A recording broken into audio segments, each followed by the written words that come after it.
मेरे प्रिय विद्यार्थियों, आप सभी को जेएमएस एजुकेशन चैनल में स्वागत है।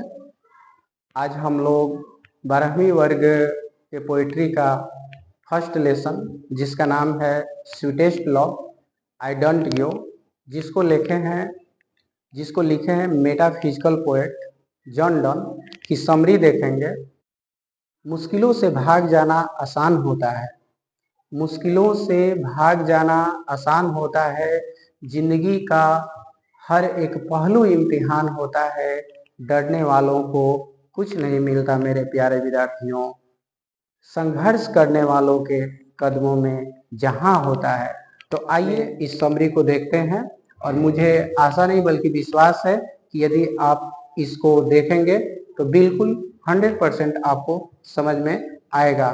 तो आपका समय बर्बाद न करते हुए आइए चलिए सीधे चलते हैं अपने समरी पर। Sweetest love I don't give was composed bye metaphysical poet John Donne. Sweetest love I don't give आध्यात्मिक कवि जॉन डन के द्वारा लिखा गया है या रचा गया है। He was born in 1572 in London. उनका जन्म 1572 ईस्वी में लंदन में हुआ था।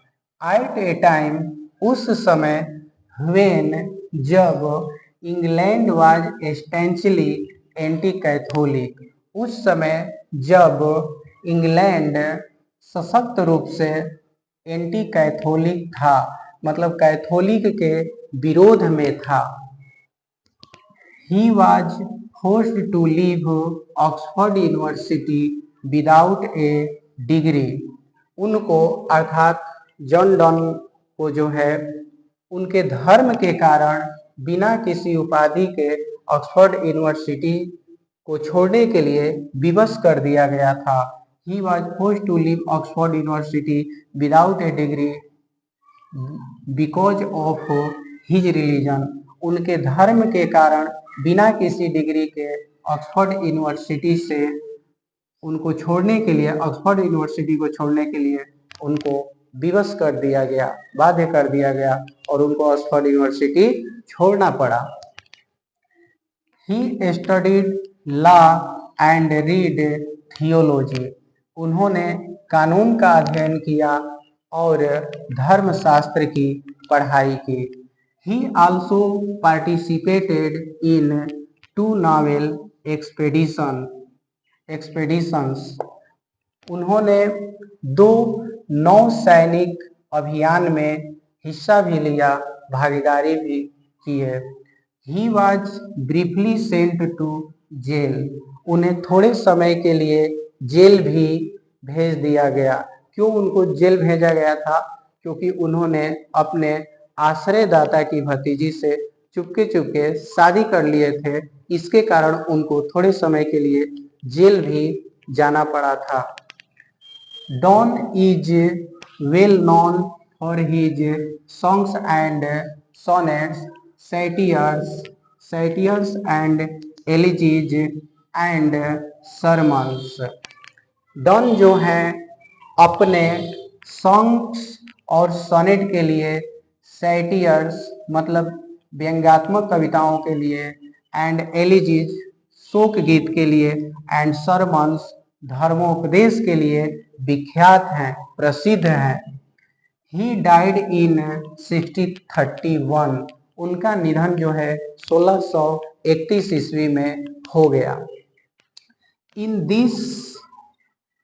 In this love lyric, the poet is consoling his wife।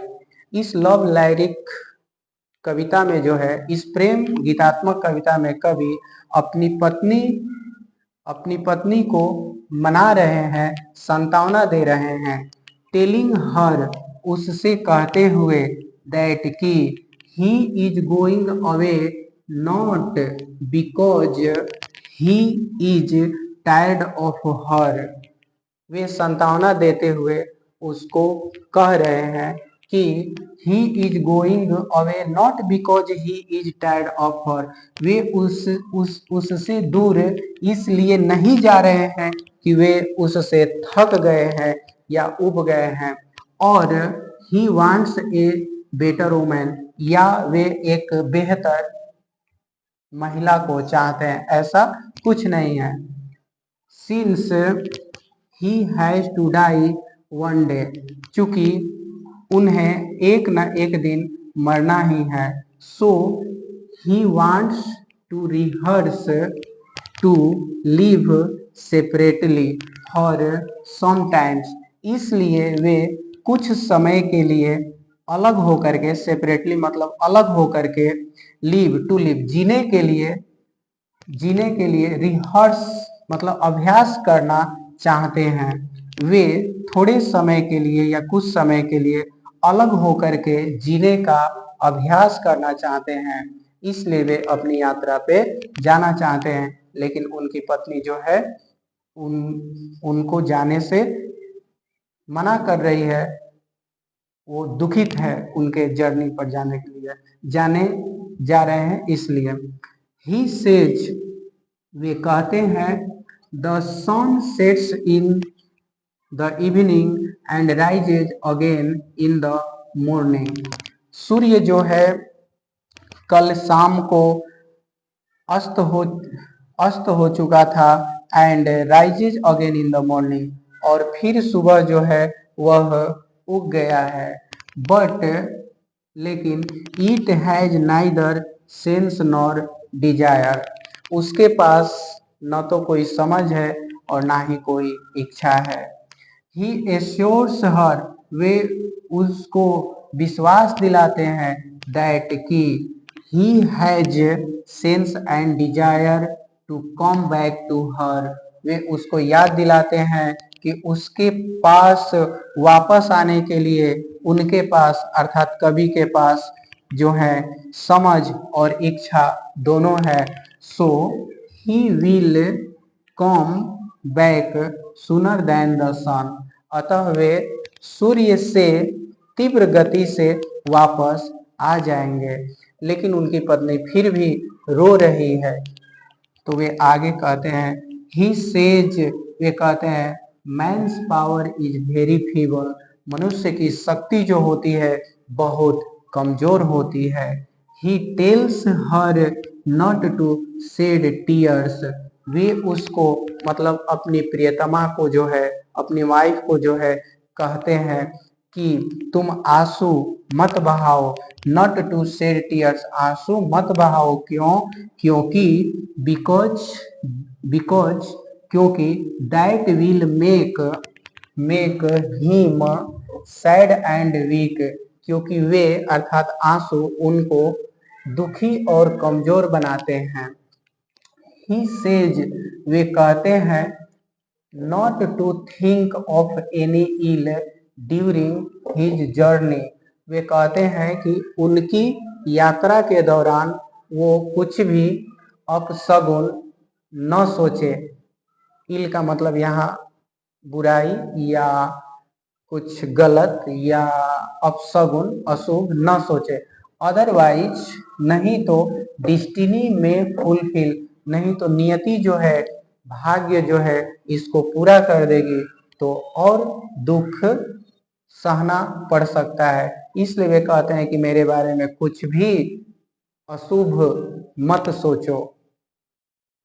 At last, अंत में, ही सेज, वे कहते हैं, the people who are in each other mind, अंत में वे कहते हैं कि वे लोग जो एक दूसरे के दिलों में रहते हैं, आर नेवर पार्टेड, पार्टेड भी वो कविता में दिया हुआ है, नेवर सेपरेटेड, नेवर सेपरेटेड, वे कभी भी अलग नहीं किए जाते हैं या कभी भी अलग नहीं होते हैं।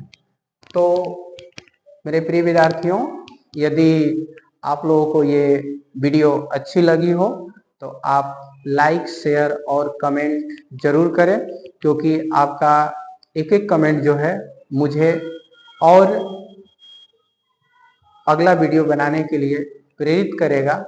और कहा भी जाता है कि कहा भी जाता है कि कहा भी जाता है, क्या कहा जाता है मुझको याद था लेकिन अभी भूल रहे हैं। कोई बात नहीं, याद आ जाएगा तो हम बता देंगे आप लोगों को, ठीक है। तो याद करने की कोशिश कर रहे हैं क्या था वो। तो हाँ, याद आ गया। कहने का मतलब है कि देखिए, सफल होना असफल होना वो अलग की बात है, लेकिन मेहनत ना करें ये गलत बात है, ठीक है। तो असफलता एक चुनौती है हर किसी के लिए, आपके लिए भी। असफलता एक चुनौती है, इसे स्वीकार करो, क्या कमी रह गई उसे देखो और सुधार करो। तो ठीक है, इसी शुभकामना के साथ